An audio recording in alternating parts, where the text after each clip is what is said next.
প্রত্যেক বৃহস্পতিবার এই টোটকাটি যদি ব্যবহার করতে পারেন তাহলে আপনার বাড়িতে যত নেগেটিভ এনার্জি আছে সমস্ত নেগেটিভ এনার্জি বাড়ি থেকে দূর হয়ে যাবে। আর বৃহস্পতিবার হচ্ছে মা লক্ষ্মীর বার। বৃহস্পতিবার মা লক্ষ্মী বারে যদি আপনি এই টোটকাটি করতে পারেন আপনার মা লক্ষ্মী বাড়িতে অবশ্যই থাকবে। তার জন্য কি করবেন, প্রথমে 2টো এলাচ নেবেন, একটা দারচিনি নেবেন, 3টে লবঙ্গ ও 2টো কর্পূর নেবেন। তারপরে সেটাকে ধরিয়ে নেওয়ার পর সমস্ত বাড়ির কোণায় কোণায় দেখাবেন।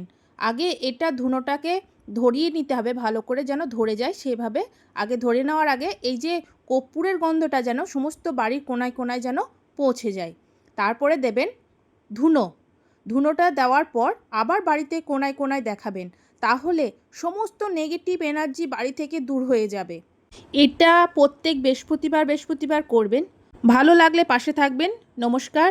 রাধে রাধে। হরে কৃষ্ণ।